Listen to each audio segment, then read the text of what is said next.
అలాగే ఈ మధ్య కాలంలో టీడీపీ ఆఫీస్ నుంచి ఒక సైకో చేబ్రోల్ కిరణ్ అనేవాడు భారతి మేడంని ఎంత అసభ్యంగా మాట్లాడారో మీరు అందరూ కూడా గమనించారు.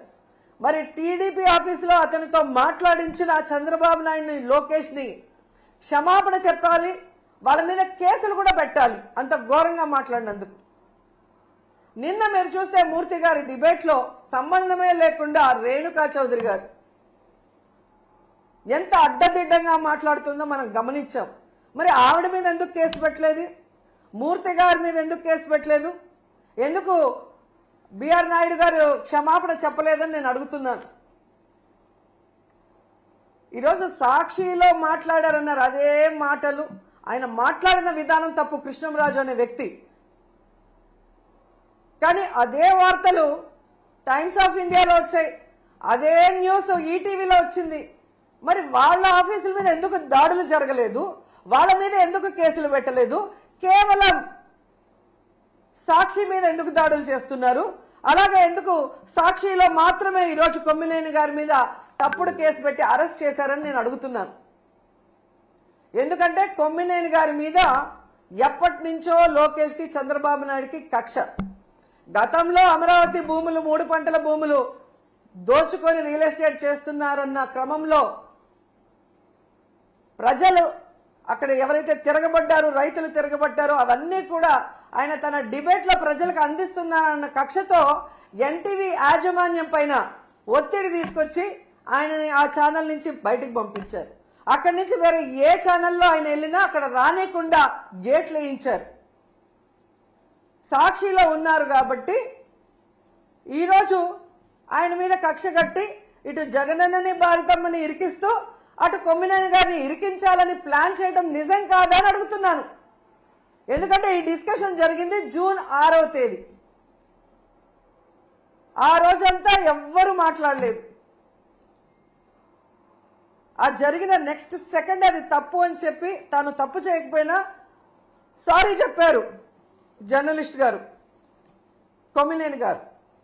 అయినా కూడా ఆ నెక్స్ట్ డే జూన్ 7వ తేదీ లోకేష్ గారు, చంద్రబాబు నాయుడు గారు పని కట్టుకొని టీడీపీ సోషల్ మీడియా ద్వారా వైరల్ చేసి ఏ విధంగా వచ్చిన జర్నలిస్ట్ కృష్ణంరాజు గారు మాట్లాడిన మాటల్ని ఇటు సాక్షికి అటు కొమ్మినేనికి ఆపాదిస్తూ తన అనుకూల పచ్చ ఛానల్స్ లో దాన్ని ఎలా విష ప్రచారం చేశారు, తమకు అనుకూలంగా ప్రచారం చేసుకొని ఆ రోజు మధ్యాహ్నం 3:09 లోకేష్ ట్వీట్ చేయడం జరిగింది. అంటే ఒక పథకం ప్రకారం చంద్రబాబు నాయుడు, లోకేష్, డీజీపీ గారు, ఇంటెలిజెన్స్ చీఫ్ వీళ్ళందరూ కూర్చొని ఇది చేయకపోతే ఈ విధంగా జూన్ 6న మార్నింగ్ జరిగిన ఆ డిస్కషన్ ని జూన్ 7 మార్నింగ్ నుంచి విష ప్రచారం చేస్తూ లేని వాటిని వక్రీకరిస్తూ తమ పచ్చ ఛానల్లో అనుకూలంగా మాట్లాడించుకొని తమకి వైఎస్ జగన్ గారి కుటుంబ సభ్యుల మీద అసభ్యకరమైన పోస్టింగ్లు పెట్టించి రాష్ట్రంలో ఉన్న అన్ని పోలీస్ స్టేషన్లో తెలుగుదేశం పార్టీ నాయకులతో కేసులు పెట్టించి ఆ వ్యాఖ్యలతో సంబంధం లేని సాక్షి మీద దాడులు చేసే విధంగా అందరినీ కూడా రెచ్చగొట్టింది నిజం కాదా అని నేను అడుగుతున్నా. ఆ తర్వాత 3వ రోజు జూన్ 8 అదే ప్రచారాన్ని తమ అనుకూల మీడియాతో కంటిన్యూ చేయిస్తూ ప్లాన్ ప్రకారం మధ్యాహ్నం 1:49 చంద్రబాబు నాయుడు ట్వీట్ చేశాడు, వీళ్ళని అరెస్ట్ చేస్తాను అని.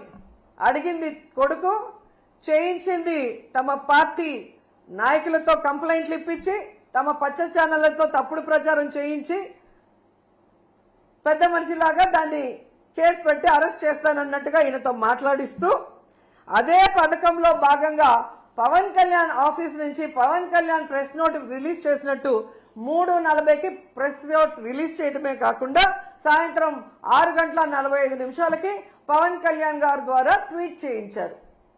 జూన్ 9 ఉదయం 11 గంటలకి కొమ్మినేని గారిని అరెస్ట్ చేసి కంటిన్యూస్ గా సాక్షి ఆఫీసులు ఎక్కడెక్కడ ఉన్నాయో తిరుపతి, అనంతపురం, కడప, విజయవాడ, శ్రీకాకుళం ఇలా అన్నిటి మీద మూకుమ్ముడిగా దాడులు చేయించారు.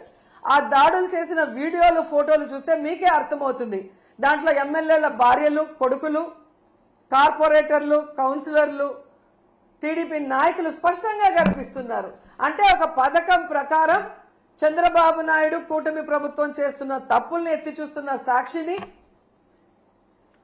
వాళ్ళు చేస్తున్న అవినీతిని ఎత్తి చూపిస్తున్న సాక్షిని, వాళ్ళు ప్రజలకు ఇచ్చిన హామీలు నెరవేర్చకుండా ప్రజలకి వెన్నుపోటు పొడవటాన్ని ప్రజలకు చూపిస్తున్న సాక్షి గొంతు నులిపేసి దాంట్లో ఉన్న సీనియర్ జర్నలిస్టుల అరెస్ట్ చేసి భయభ్రాంతులకు గురి చేస్తే ఇక మేము చేసే తప్పులు ఎవరు మాట్లాడరు, ఎవరు చూపించరు అన్న క్రమంలో ముందుకు వెళ్తున్నారు.